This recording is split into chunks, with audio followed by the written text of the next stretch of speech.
নমস্কাৰ মই আপিল ৰহমানৰ স্বাগতম জনাইছো ইউটিউব চেনেললৈ আজি আমি পঢ়িম তোমালোকৰ ক্লাছ 6 ৰ সমাজ বিজ্ঞানৰ যিখন কিতাপ আছে সমাজ বিচিত্ৰা এইটো পাঠ্যপুথিৰ পাঠ 8 টো কৰিম ভাৰতীয় সভ্যতাৰ আৰম্ভণি ইয়াৰ যিবিলাক অনুশীলনী প্ৰশ্ন আছে এইবিলাক তোমালোকৰ পৰীক্ষাৰ কাৰণে ইম্পৰ্টেন্ট হৈ যায় এইবিলাক প্ৰশ্ন আৰু এক্সট্ৰাকে প্ৰশ্ন আহিব পাৰে সেইখিনি মই তোমালোকক ধুনিয়াকৈ কৈ দিম তোমালোকে পেজ নম্বৰ 65 ত চাবা 65 পেজত চাবা অনুশীলনী 1 দি আছে তাতে প্ৰথম প্ৰশ্নটো দিছে তলৰ প্ৰশ্নবোৰৰ উত্তৰ দিয়া ক নম্বৰ প্ৰশ্ন সভ্যতা বুলিলে কি বুজা গতিকে সভ্যতা বুলিলে কি বুজা আমাক প্ৰশ্ন কৰিছে তোমালোকে ইফালে পেজটো চাবা পেজ নম্বৰ 63 ত চাবা ইয়াত সভ্যতা বুলিলে দিয়া আছে ইয়াৰ পৰা লিখিবা যে বেছিকৈ বিকাশ লাভ কৰা ঠাইক কেন্দ্ৰ কৰি মানুহৰ চিন্তা চৰ্চা আৰু জীৱন প্ৰণালীয়ে নতুন গতি লাভ কৰে এই গতিয়ে তাৰ লগত জড়িত ঠাই আৰু সমাজখনক তুলনামূলকভাৱে উন্নত ৰূপত সজাই তোলে এনে উন্নত ৰূপকে আমি সেই ঠাইত গঢ় লোৱা সভ্যতা বুলি ক'ব পাৰো বাস এইখিনিত লিখিবা ক নম্বৰটোৰ উত্তৰ হৈ যাব ঠিক আছে ইয়াৰ পৰা আৰম্ভ কৰি ইয়ালৈকে গোটেই লিখিবা খ নম্বৰ প্ৰশ্ন দিছে যে সভ্যতাৰ বৈশিষ্ট্যসমূহ উল্লেখ কৰা তো সভ্যতাৰ বৈশিষ্ট্য কৈছে পেজ নম্বৰ 63 তে আছে বৈশিষ্ট্য ইয়াৰ সভ্যতাৰ বৈশিষ্ট্য দি আছে গতিকে লিখিবা উত্তৰটো যে সভ্যতাৰ বৈশিষ্ট্য উত্তৰ লিখিবা ক নম্বৰ লিখিবা যে শিল ধাতু কাঠ আদি কেঁচামাল সুলভ আছিল বাস এইটো এক নম্বৰ দিবা ক নম্বৰ দি এইখিনি লিখিবা তাৰপিছত এইফালে চাবা খ নম্বৰ দিবা খ নম্বৰ দি এইখিনি লিখিবা যে দাঁতি কাষৰীয়া অঞ্চলবোৰৰ মাজত থকা অৰ্থনৈতিক সম্পৰ্ক আছিল ঠিক আছে বাস বেছি লিখিব নালাগে এইখিনি লিখিবা আমাক বৈশিষ্ট্যসমূহ কৈছে গতিকে কেইটা আছে দুটা 3 4 5টা আছে পাঁচটা লিখিবা অলপ লিখিব লাগিব দুটা গল এতিয়া গ নম্বৰ যে সেই সভ্যতাৰ সাক্ষী বহন কৰা নিৰ্ভৰযোগ্য তথ্য এতিয়া মজুত আছে এইটো গল 3 নম্বৰ গ নম্বৰ খ নম্বৰ আছে 4 নম্বৰ এইখিনি গোটেই লিখিবা ইয়াৰ পৰা আৰম্ভ কৰি দেখা যায়লৈকে লিখিবা আৰু নম্বৰটো উপযুক্ত কৃষি ব্যৱস্থাৰ যোগেদি গাঁৱৰ লগতে নগৰত খাদ্য আৰু অন্যান্য দ্ৰব্য যোগান ধৰিব পৰাকৈ সমৃদ্ধিশালী গাঁও আছিল বাস গোটেইখিনি লিখিবা হৈ যাব ইয়াৰ খ নম্বৰটো উত্তৰ ঠিক আছে পাঁচটা আছে ইয়াৰ বৈশিষ্ট্য এতিয়া গ নম্বৰ কৈছে যে নীল নদীৰ পাৰত কোনটো সভ্যতা গঢ়ি উঠিছিল সো পেজ নম্বৰ 64 ত চাবা 64 পেজত চাবা যে নীল নদীৰ পাৰৰ মিশ্ৰীয় সভ্যতা গতিকে কোনটো সভ্যতা গঢ়ি উঠিছিল মিশ্ৰীয় সভ্যতা গতিকে আনসাৰ খিনি লিখিবা এইখিনি মিশ্ৰীয় সভ্যতা বাস এইখিনি লিখিবা হৈ যাব ঠিক আছে উত্তৰ হিচাপে মিশ্ৰীয় সভ্যতা লিখিবা ঘ নম্বৰ যে যিকোনো দুটা প্ৰাচীন সভ্যতাৰ নাম লিখা গতিকে প্ৰাচীন সভ্যতা আমাৰ কিতাপত 4টা দি আছে যিকোনো দুটা লিখিলে হৈ গল এইবিলাক হৈছে প্ৰাচীন সভ্যতা সহজ দুটা লিখিবা এটা হৈছে হৰপ্পা সভ্যতা আৰু আনটো হৈছে চীনা সভ্যতা তোমালোকে মিশৰীয় লিখিব পাৰা মেছপটেমিয়া লিখিব পাৰা কিন্তু এই দুটা সহজ এই দুটা লিখিবা ঠিক আছে ঘ নম্বৰটোৰ উত্তৰ হিচাপে এতিয়া অনুশীলনী 2 যাম আমি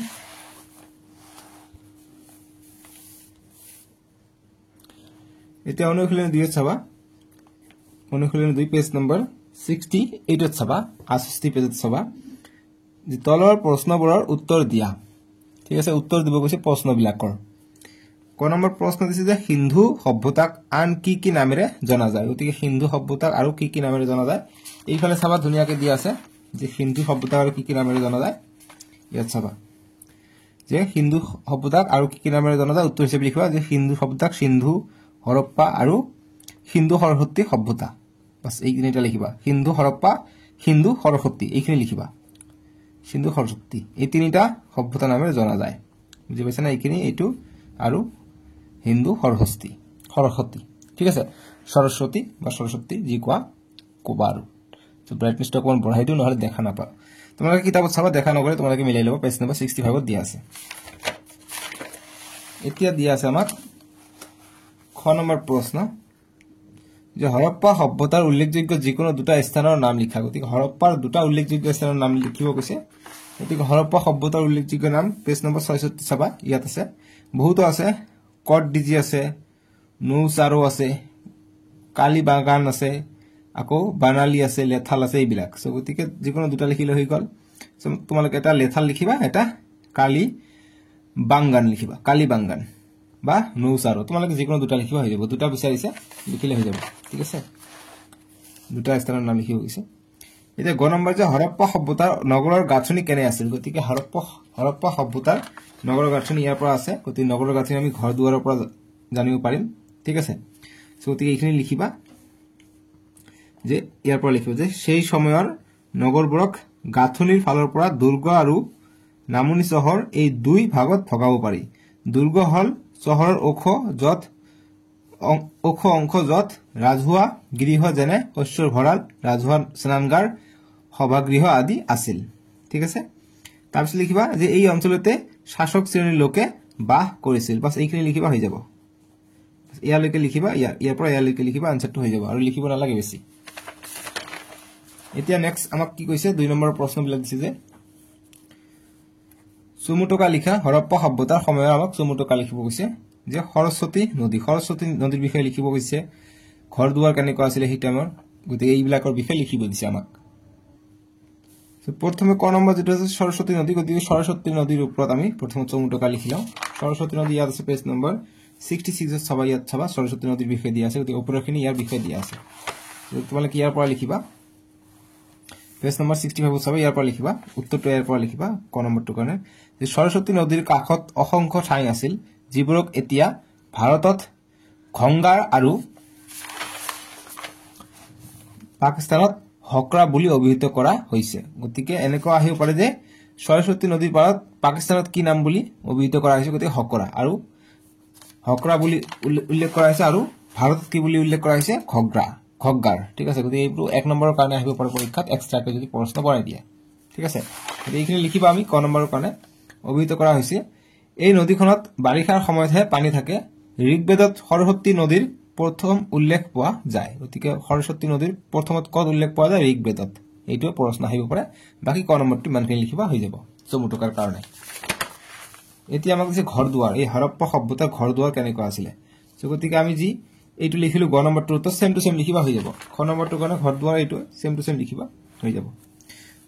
সো ইয়াৰ পৰা আৰম্ভ কৰি ইয়ালৈকে লিখিবা হৈ যাব ঠিক আছে বা যেহেতু আমাক ঘৰ দুৱাৰৰ কথা কৈছে গতিকে এইটো নিলিখিবা খ নম্বৰৰ কাৰণে ইয়াৰ পৰা লিখিব পৰা খ নম্বৰৰ কাৰণে ইয়াৰ পৰা ষ্টাৰ্ট কৰিব উত্তৰ যে বেছিভাগ ঘৰে দুমহলীয়া আছিল প্ৰত্যেক ঘৰৰ লগত শৌচাগাৰ চোতাল ৰান্ধনী ঘৰ আৰু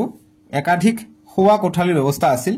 ঘৰবোৰ ইটাৰে সজা হৈছিল বাস এইখিনি লিখিবা খ নম্বৰ চমুটকৰ কাৰণে তথাপি হৈ যাব ঠিক আছে সৰু হ'ব এইটো নেক্সট কৈছে ৰাস্তা ঘাট গতিকে ৰাস্তা ঘাটৰ কথা উল্লেখ কৰিছে ৰাস্তা ঘাট চাবা ইয়াত ৰাস্তা ঘাটৰ কথা কৈছে ৰাস্তা ঘাট কি কোন লিখিবা ইয়াৰ পৰা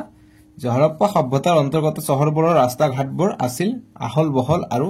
সাধাৰণতে ইটো ফিটৰ সমান্তৰাল বাস ইমানখিনি লিখিবা হৈ যাব ইয়াৰ পৰা ষ্টাৰ্ট কৰি এইখিনি লিখিবা হৈ যাব গ নম্বৰটো ঠিক আছে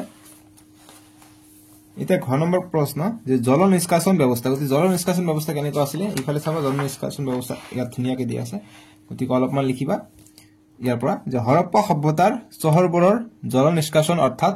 পানী যোৱাৰ ব্যৱস্থা সুপৰিকল্পিত আছিল প্ৰত্যেক ঘৰেৰে ব্যৱহৃত পানী ওলাই গৈ নলাত পৰাৰ ব্যৱস্থা আছিল বাস এইখিনি লিখিবা হৈ যাব ঠিক আছে এতিয়া আমাক 3 নম্বৰ প্ৰশ্নটো দিছে যে হৰপ্পা সভ্যতাৰ সেই সময়ৰ বাসিন্দাসকলে সাফ চিকুণকৈ থকাত বিশেষ গুৰুত্ব দিছিল ব্যাখ্যা কৰা গতিকে সেই সময়ত সাফ চিকুণকৈ আছিল তাত গুৰুত্ব দিছিল মানে সাফ চিকুণত বেছি গুৰুত্ব দিছিল হেতু ব্যাখ্যা কৰিব দিছে সো আমি যদি ইয়াত দেখিবলৈ যাওঁ আমি দেখা পাইছো যে তাতে সুপৰিকল্পিত আছিল সব বিলাক বস্তু এই কাৰণে বেছি গুৰুত্ব দিছিল সো গতিকে এইটো এনসাৰৰ কাৰণে আকৌ ইয়াৰ পৰা ষ্টাৰ্ট কৰিবা 3 নম্বৰটো এনসাৰ কাৰণে ইয়াৰ পৰা লিখিবা যে হৰপ্পা সভ্যতাৰ চহৰবোৰৰ জল নিষ্কাশন অৰ্থাৎ পানী যোৱাৰ ব্যৱস্থা সুপৰিকল্পিত আছিল প্ৰত্যেক ঘৰেৰে ব্যৱহৃত পানী ওলাই গৈ নলাত পৰাৰ ব্যৱস্থা আছিল আলিবাটৰ সমান্তৰালকৈ বা কাষে কাষে পানী যোৱা নলা আছিল এই নলাবোৰ ইটৰ ঢাকনিৰে ঢাকি থোৱা আছিল ইয়াৰ পৰা বুজিব পাৰি যে সেই সময়ৰ হৰপ্পা সভ্যতাৰ বাসিন্দাসকলে সাফ চিকুণকৈ থকাত বিশেষ গুৰুত্ব দিছিল বাস ইয়াৰ পৰা ইয়া লিখিবা হৈ যাব ঠিক আছে গতিকে অনুশীলনী 2টো শেষ পালে এতিয়া অনুশীলনী আৰু আছে নেকি অনুশীলনী 3 আছে এটো নিচে চাবা অনুশীলনী 3 আছে পেজ নম্বৰ 68 ত 68 পেজত চাবা অনুশীলনী 3 আছে কৈছে যে তলৰ প্ৰশ্নবোৰ উত্তৰ দিয়া ক নম্বৰ প্ৰশ্ন যে হৰপ্পা সভ্যতাৰ লোকসকল কি বৃত্তিৰ লগত জড়িত আছিল গতিকে কি বৃত্তিৰ লগত জড়িত আছিল আমি ওপৰত দেখিলে গম পাই যাম যে তেওঁলোক কি কি বৃত্তিৰ লগত জড়িত আছিল হৰপ্পাৰ মানুহসকল ঠিক আছে যে তোমালোকে ইয়াত দেখিলে গম পাই যাবা এইখিনিতে যিবিলাক আমি প্ৰশ্নবিলাক যিবিলাক আমি পঢ়ো এই প্ৰশ্নবিলাকৰ ওপৰত এনসাৰ থাকে ঠিক আছে এইকাৰণে তোমালোকে নিজে নিজে ওলাবা সো এলাকে ওলালে সুবিধা হয় তোমালোকে নম্বৰো বেছি পাবা ক নম্বৰ প্ৰশ্নটোৰ কাৰণে আমি উত্তৰ পাম যেহেতু আমাক প্ৰধান বৃত্তি কৈছে গতি বৃত্তিটো আমি ইয়াত পাম তিনিটা মুঠতে বৃত্তি আছিলে কৃষি পশুপালন হস্তশিল্প গতিকে উত্তৰটো লিখিবা যে কৃষি কমা পশুপালন আৰু হস্তশিল্প বাস হস্তশিল্পই নিদিবা হস্তশিল্প এইখিনি কৰিবা আমি প্ৰধান বৃত্তি আমি পাই যাম আমাৰ যি প্ৰশ্নটো কৈছে 1 নম্বৰটোৰ কাৰণে ঠিক আছে হৰপ্পা সভ্যতাৰ প্ৰধান বৃত্তিবিলাক আছে তিনিটা ঠিক আছে বা কি বৃত্তিৰ লগত জড়িত আছিল এতিয়া খ নম্বৰ যে হৰপ্পা সভ্যতাৰ লোকসকলৰ কোন অঞ্চলৰ লগত বাণিজ্যিক সম্পৰ্ক কৰিছিল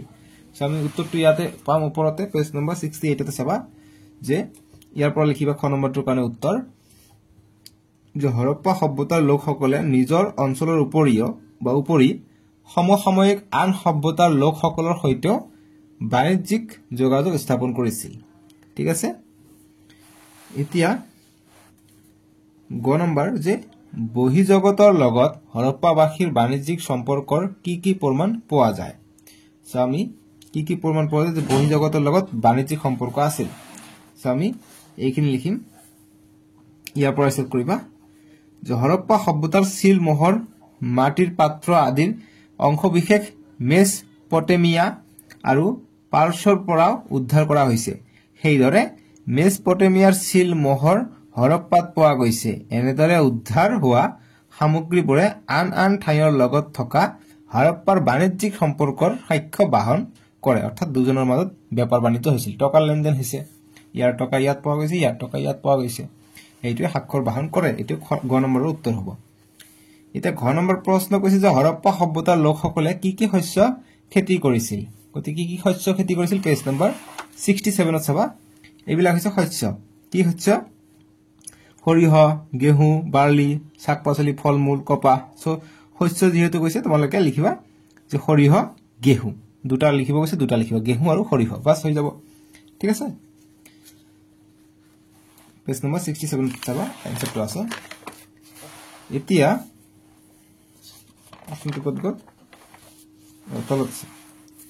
এটা 19 নম্বৰ প্ৰশ্ন পেজ নম্বৰ 68 তে আছে যে হৰপ্পা সভ্যতাৰ সময়ছোৱাত কোনবোৰ হস্তশিল্পৰ প্ৰচলন আছিল গতে হস্তশিল্পৰ কথা এইফালে উল্লেখ আছে গতে কোনবিলাক হস্তশিল্প প্ৰচলন আছিল উত্তৰ লিখিবা উত্তৰ হিচাপে লিখিবা উত্তৰত লিখিবা যে পোৰা মাটিৰে নিৰ্মাণ কৰা সামগ্ৰী কমা সোণৰ অলংকাৰ কমা তামৰ বাচন বৰ্তন ব্ৰঞ্জৰ সজুলি বয়ন সামগ্ৰী ইটা কাঠৰ বস্তু নাও আদি পাস এতিয়া 6 নম্বৰ প্ৰশ্ন কিহৰ ওপৰত ভিত্তি কৰি হৰপ্পা সভ্যতাৰ লগত মেছপটেমিয়া আৰু ৰোমান সভ্যতাৰ সম্পৰ্ক আছে বুলি ক'ব পাৰি গতি কিহৰ ওপৰত ভিত্তি কৰি আমি ওপৰত চালো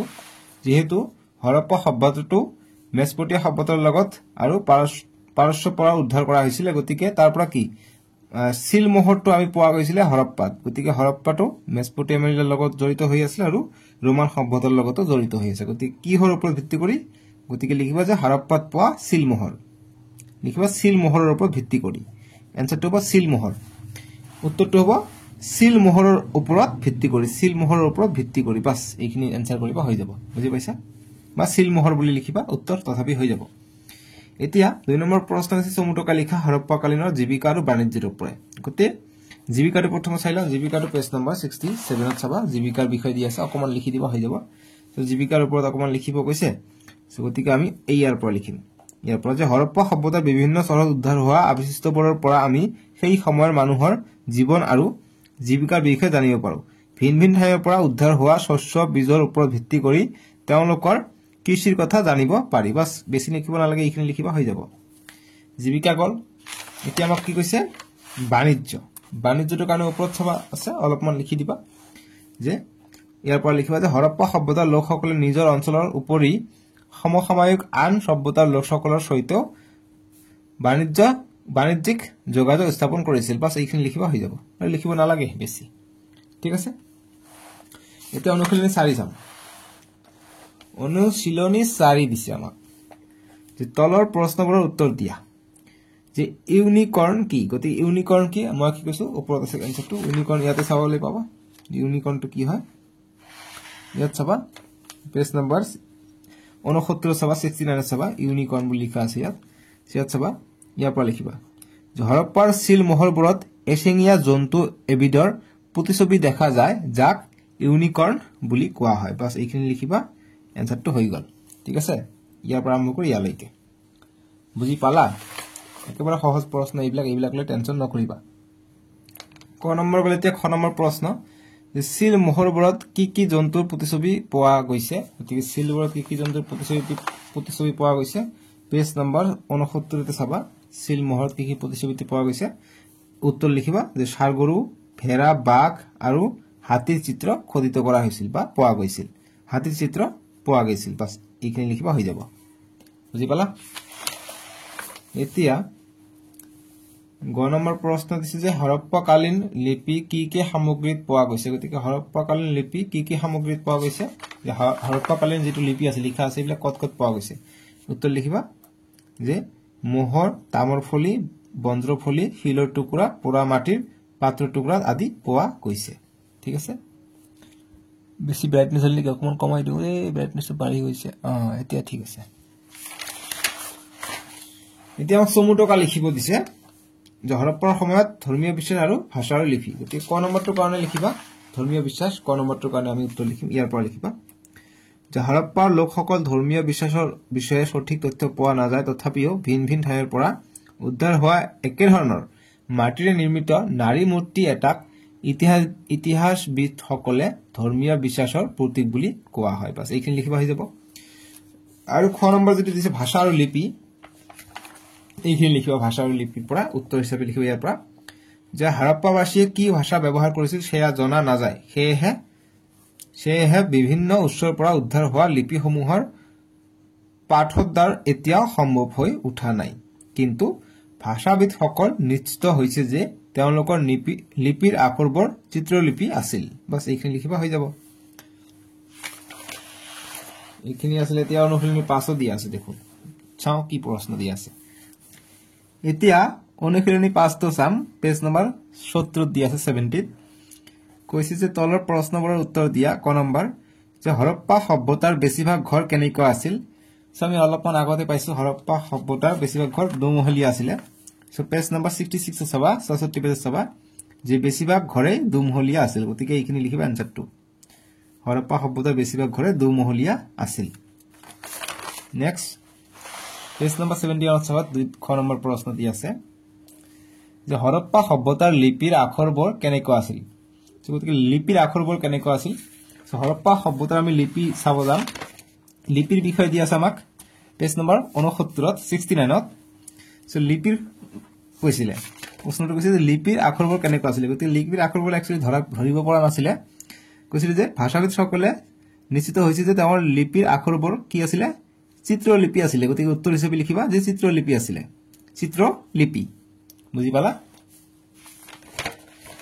এতিয়া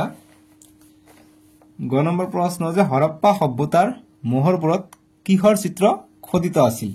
গতিকে কিহৰ চিত্ৰ খোদিত আছিল হৰপ্পা সভ্যতাৰ মোহৰবোৰত আমি ইফালে চাম মোহৰৰ বিষয়ে আমি চালে গম পাই যাম তো সিল মোহৰ ইয়াত চাবা যিবিলাক আছিল তাতে জন্তু আছিল হৰপ্পা সভ্যতাৰ আন এক উল্লেখযোগ্য বৈশিষ্ট্য হৈছে ইয়াৰ প্ৰায় সকলো স্থানৰ পৰা উদ্ধাৰ হোৱা সিল মোহৰবোৰ মাটি আৰু তামেৰে সজ্জা মোহৰবোৰত বিভিন্ন জন্তু যেনে সাৰগৰু ভেড়া বাঘ আৰু হাতীৰ চিত্ৰ খোদিত কৰা হৈছিল গতিকে কিহৰ সাৰগৰু ভেড়া বাঘ আৰু হাতী বাস এইখিনি আনসাৰ লিখিবা হৈ যাব ঠিক আছে আৰু লিখিব নালাগে তাৰ পিছত এতিয়া খ নম্বৰ প্ৰশ্ন দিছে যে 1921 চনত কাৰ নেতৃত্বত মহেঞ্জোদাৰোত খনন কাৰ্য চলিছিল গতিকে এইটো হ'ব দয়াৰাম সাহানীৰ নেতৃত্বত 1921 চনত মহেঞ্জোদাৰোত খনন কাৰ্য চলিছিল উত্তৰত লিখিবা দয়াৰাম সাহানী ঠিক আছে উত্তৰ এইখিনি ইয়াত এটা সমূহ এটা কনসেপ্ট দিছে এইখিনি পঢ়িলে তোমালোকে ভালকে বুজি পাই যাবা প্ৰথমত সভ্যতা আহিলে নৈপৰীয়া সভ্যতা নৈৰ আশে-পাশে সভ্যতাটো আহিছিল কি আহিছিল তাতে পানীৰ অভাৱ হোৱা নাছিল থকা খোৱাৰ বস্তু পাই গৈছিল ঠিক আছে আৰু নৈপৰীয়া সভ্যতা কোন আছিল মেছপটেমিয়া আছিলে, হৰপ্পা আছিলে, মিছৰীয়া আছিলে আৰু চীনা আছিলে। এই তিনিটাৰ বিষয়ে আমি ইমান নাজানো, কিন্তু হৰপ্পাৰ বিষয়ে আমাক বেছিকে দিছে, যেনেকৈ ঘৰ দুৱাৰ কেনেকুৱা, ৰাস্তা ঘাট কেনেকুৱা, জল নিষ্কাশন প্ৰক্ৰিয়া, জীৱিকা, বাণিজ্য, ধৰ্মীয় বিশ্বাস, শিল মোহৰ, ভাষা আৰু লিপি, পতনৰ কাৰণ, কিয় পতন হল, এইবিলাকৰ বিষয়ে আমাৰ উল্লেখ আছে। ইয়াত যে এটা প্ৰশ্ন দিছে পেজ নম্বৰ 71ত, যে হৰপ্পা সভ্যতাৰ অন্তৰ্গত নগৰসমূহলৈ প্ৰয়োজনীয় খাদ্য সামগ্ৰী কৰ পৰা আহিছিলে। গতিকে প্ৰয়োজনীয় খাদ্য সামগ্ৰী কি, যিহেতু তেওঁলোক কি কৰিছিলে, কৃষি কৰিছিলে, বিভিন্ন শস্য কৃষি কৰিছিলে, গতিকে তাৰে পৰা আহিছিলে, গতিকে কৃষি কাৰ্যৰ পৰা আহিছে, এনসাৰ এনেকৈ কৰিব পাৰি। ঠিক আছে, আৰু ভিতৰৰ প্ৰশ্ন যদি বনাই দিয়ে, ইয়াত চাবা পেজ নম্বৰ 70 চাবা, যে হৰপ্পা সভ্যতাৰ পতন কি হৈছিলে, পতনৰ কাৰণ আহিব পাৰে, যে হৰপ্পা সভ্যতাৰ পতনৰ দুটা উল্লেখযোগ্য কাৰণ উল্লেখ কৰা। ইয়াত চাবা যে উল্লেখযোগ্য কাৰণ দিছে আমাক পতনৰ, কেইটা দিছে, 1 2 3 4 5টা কাৰণ দিছে, যিকোনো দুটা মনত ৰাখিবা হৈ যাব। যেনেকৈ 1 নম্বৰ কাৰণ মানে পতন হৈছিলে, মানে এইটো সভ্যতাটো হেৰুৱাইছিল